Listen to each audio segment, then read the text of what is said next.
All right, JHK here for the AllStar, and join me right now is Bellator light heavyweight prospect Sullivan Cauley. Thank you, Sullivan, for the time. How you feeling? Good, thanks for having me. I'm feeling dialed in. It's just a matter of getting into the bubble and making weight and getting on with it. Yeah, you must be anxious because it's been what 11 months since your Bellator debut. I mean, honestly, I'm feeling pretty relaxed.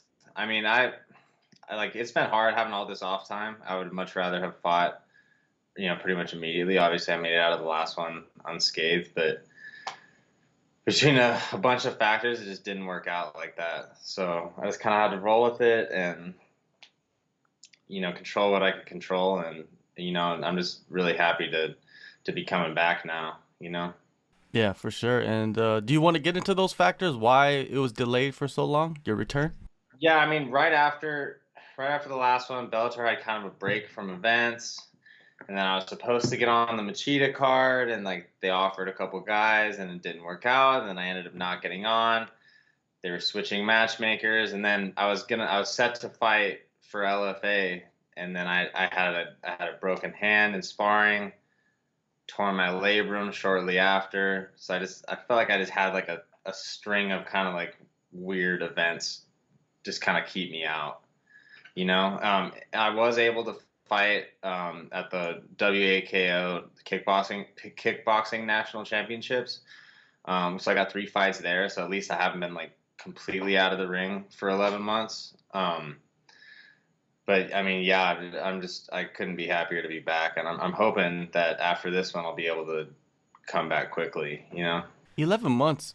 It's a long time, but it's not a long time. And you've done a lot in those Quick. 11 months. Yeah, it went fast. I mean, yeah, I can't believe it's been 11 months. It went fast. But I mean, yeah, I mean, I'm never not in the gym. I've been in the gym getting better the whole time. Like I said, I've had 3 fights at that kickboxing tournament since then, and I can't, like, I am dialed in. I can't wait to show everybody. So most people, when they look you up, they only see that one highlight in your debut in Bellator, but you've had a lot of amateur fights, and I've noticed that you did have some Yeah. losses as an amateur. What did you gather Mhm. from those experiences? Because I feel like as an amateur, Well, you can lose and learn. It doesn't go on your oh, permanent record. that's the whole. Yeah, so we took the toughest fights we could get as an amateur. That's why I have a couple losses. I mean, both of them were split decision losses, and B, these are like up weight classes on short notice. Like you turn pro, your amateur record essentially like disappears. Nobody cares. So there's no point in trying to guard your record as an amateur. We went out of our way to find the toughest fights we could get against the best opponents we could get as often as we could get them. And then outside of MMA, I have like probably 20 fights between boxing, kickboxing, and Muay Thai that a lot of people just have. Like you probably can't even find them on YouTube. Like people just have no idea about. So that's kind of my ace in the hole. Everybody knows I can wrestle, but these guys, I haven't like. I mean, they saw one punch in that last MMA fight, but these guys don't really know the caliber of striker I am, and they're gonna find out soon. Yeah, that one punch, when I watched the replay, it almost seems like it was like a off speed punch. Like it didn't like come full in. I don't know. It was a unique punch because once you hit him, it wasn't even that hard. It seemed like, but he just dropped. He collapsed like a Yeah. stack of Well, books.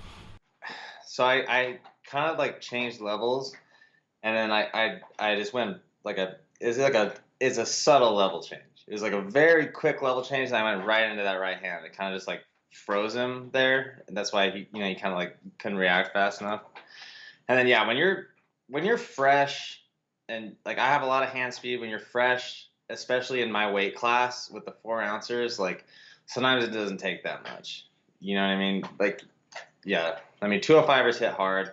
Those little baby gloves, like you catch one square, there's a chance you could just go down. But yeah, I mean that's kind of how that little glimpse of what you saw in that fight is kind of how I fight. I move my feet a lot, I feint a lot, I move in and out, I move side to side. And if you're real like static like that guy was, like it's gonna be kind of hard to see it coming fast enough to get out of the way. It's always intriguing to watch someone that has great wrestling and has wrestled for a long time transition over and start striking and just pick it up so quick. Well, how have you, is it something that's just coming natural to you, or have you put in so much work over the years? I mean, no, it's just been constant long hours of work. I mean, my striking coach, Danny Brandt, he's my boxing and Muay Thai coach, runs long practices every night, at least like 3 hours a day, striking, hitting the bag, hitting the pads, sparring, drilling, all the time. I've been to Thailand. I've trained under Sang Chinoy, the late Sang Chinoy, rest in peace. And, like I said, all these amateur fights, I've picked it up quickly if you look at it in terms of I've only been doing it 3 or 4 years now. But I mean, within that 3 or 4 years, I've gotten a lot of hours of intense, practice, intense work on it. So, I mean, I have some more natural fluidity and finesse than some wrestlers, I would say. But it definitely, it's not like I just walked out there and could throw hands, Yeah, for sure. Do you enjoy boxing more or the Muay Thai kickboxing? That I really like them both, and they each have their unique character to them. What I really like to do is blend them both. People have this in MMA have this stereotype in their head of what Muay Thai is, and a guy standing there or just coming forward or just standing there real flat-footed with bouncing his front leg in the air. You know what I mean? And the type of Muay Thai that we do is mixed with boxing, and it's really good for MMA, but it's a lot more fluid. There's a lot more footwork. There's a lot more fast punching and head movement and things that people don't think of when they think of Muay Thai. So they each have their unique character, and there's a lot that's cool about both of them. And I think blending them together like we do at Dan's gym is something that's going to work really well for MMA. And people are going to be where did this guy come from? Where did this striking come from? Yeah, for sure. You're going to make him famous as well as yourself. I think so, yeah. I think a few more knockouts, and people are going to start, these MMA guys are going to start knocking at the door at Dan's gym. Yeah, sure. And great for him, man. And for yourself, your second fight for Bellator, October 16th, Deon Clash in Phoenix, Arizona. It must feel good to be fighting close to home. Yeah, I'm psyched about that. I mean, it's probably going to kind of feel like we're out of town because we got to do the bubble at the hotel and everything, which I'm fine with. That's what we did last time, and that kind of helps me get locked in mentally because there's no distractions. I don't have to deal with family or my dad being nervous or what I mean, all that stuff is kind of insulated from it, which is nice. But yeah, I mean, it's going to be exciting. Obviously, Bader's on the card. Bader's a major local celebrity and a friend of mine, and there's going to be a lot of buzz in the air, Not just you guys. There's a bunch of other fighters that are from Arizona that are on that card. Yeah. So it's stacked. Let's just say that it's stacked. And it is, yeah. Benson Henderson's on there too now, huh? Yeah, it's gonna be an awesome card. Yeah, a lot of the major teams out there being represented, and your opponent Clash, he is considered a grappler. If you look at most of his fights, they go to the ground. What type of fighter do you see? He's a jiu-jitsu guy. He generally wins by out wrestling people and then grappling them up, which he's not going to be able to out wrestle me. So there are some things. If we go to the ground, we got to watch out for. I'm sure he'll try to throw submissions up off his back or snatch a leg lock or something. And I'm sure once he sees kind of the way I throw my punches and the way I move my feet, he'll probably try to take me down. But I mean, sparring with Bader, I couldn't be more confident in my takedown defense, and my wrestling ability. So I think I'll be able to dictate where this fight takes place based off of where I want it to. And I think I'm a superior striker to Deon. So my plan as of right now is to defend takedowns and crack him. It's not that difficult, right? Very simple. It's simple, but it's not necessarily easy. Yeah. Well, ahead of the fight, from my perspective, the way you will say it, it kind of sounds simple, but we know once you step in there, you have to make adjustments. You have to, alter your game plan a little bit to get the finish or get the win. You mentioned sparring Bader. Talk about when you first started sparring Bader, because I'm pretty sure you're a fresher guy, a younger guy. Talk about those experiences back in the day.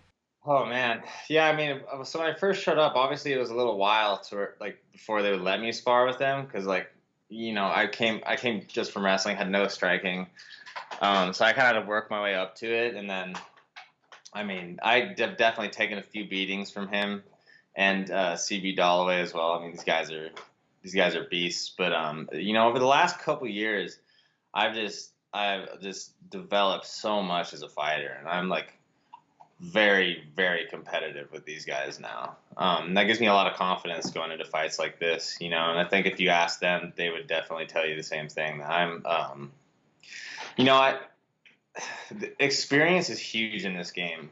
So I definitely need more professional MMA experience before I'm ready for the top end of this light heavyweight division. But skill wise, like my skills are there right now with these guys in like the top 5 of the Bellator light heavyweight division.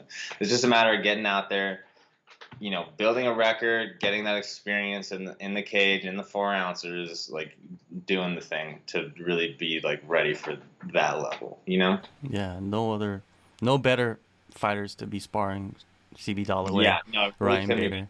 What is CB Dalloway doing nowadays? Is he coaching? Is he still training to fight? Because the last time I saw him, I was in Japan when he fought for Ryzen. I think he's planning on fighting for Ryzen in Japan again. I think he's Okay. been saying something about December. Mm-hmm. I'm not sure. I know he's had like I think he had like an injury lately, but I think he's back from it now. He's back to training. And I think last time I talked to him, he said something about Ryzen in December, but don't quote me on that. All right. I look forward to it, man. Yeah, I he's hope still. they give him a decent matchup this time. Yeah, Like last time. that dude's a world beater. Yeah, they Yeah. gave him that Prochazka guy. He's about as tough as they come. Yeah. Man, you see what he's doing now, you know what I mean? And Yeah, I mean, yeah, he's just tearing through the UFC light heavyweight division, huh? yeah. So yeah, that's a tough matchup for sure. But I mean, CB's a tough matchup. Yeah. I Yeah. don't know if you know this, but in the gym, there's nobody scarier than CB Dalloway. Like he is a very good grappler. Now for your training camp, is anything different about this one compared to the other one that you had? The other pro training camp? No, I mean, the subtle things are different. We're always getting better. I have Jason Kamens, who does Bader's strength and conditioning, doing my strength and conditioning now. So I have a little more like of like a big picture plan on the camp, like week by week, where we're gonna let up, where we're gonna go hard. Whereas before, I was just a little bit more hard all the time, and then I would just be forced to take breaks because my body would be on the brink of shutting down. So we're just we're just a little bit smarter at doing the things that we do, So no major changes, but I'm just always kind of learning and leveling up step by step. With Clash, your upcoming fight, your last fight was 28 seconds. Do you beat that record? Do fighters have those goals? Like, hey, last fight was this, I'm gonna go shorter. That would be, yeah. I'm not gonna. I think I'd have to be like reckless to try to do that. You know what I mean? Which I don't want to be. So, I mean, if something like, a one punch knockout is kind of like too much to ask for. I plan on being aggressive. I'm definitely gonna throw some heat at Deon, and I wouldn't be surprised if I could take him out in the first round. Like I said, I'm not trying to be reckless and get caught. We're gonna be smart, and we're gonna see what happens. But I'm planning on being aggressive. I'm not trying to eke out a decision here. All right.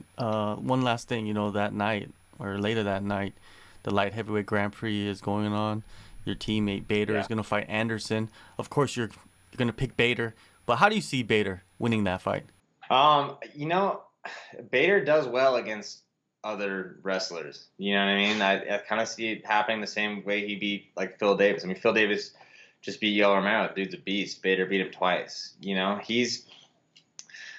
guy's hard to deal with. Bader moves his feet when he kind of can't get him to engage with you, and then you try to chase him and he cracks you or he takes you down. And then once he takes you down, there's probably nobody better in the business at riding you. You know what I mean? And Corey Anderson's wrestling is nothing to scoff at. But I mean, Bader with his like mountain of experience is one of the best guys at just mixing everything together and forcing you to kind of fight the way he wants the fight to go. You know, so I mean, I don't think it'll be an easy fight, but I see Bader out wrestling him and clipping him a few times and beating him. All right, on the other side of the bracket, you got Nemkov and Anglicus. Anglicus is stepping in for Rumble Johnson. What do you see in that one? You know, I don't really know much about the Anglicus guy. I think Nemkov's a beast, though. So I mean, I obviously I'm picking Nemkov, but yeah, I'm impressed with Nemkov. He's a good striker, good grappler. I think Bader can beat him, but I think that's like a career defining fight. You know what I mean? For those two to meet up in the finals, Bader can beat him in the finals. That would be a major like career defining moment for him because Nemkov's a tough customer. If Bader does that, like he wins the next one and then goes on and fights Nemkov in the finals and then beats him and just says, "Mic drop, I'm done. Take the belts." That would be perfect, I think, like to end your career. As champ. Yeah. Yeah. Probably couldn't draw it up any better than that. Yeah. Maybe that might be the way it shakes out. We'll just have to see. The thing about MMA, especially in the upper weight classes, is like, you know, crazy stuff happens. So we'll see. Exactly. Well, some crazy stuff is gonna happen, man. October 16th, Bellator 268. Sullivan, thank you so much for the time, man. Good luck on the rest of the camp and on the fight. Awesome. Thank you. I appreciate it.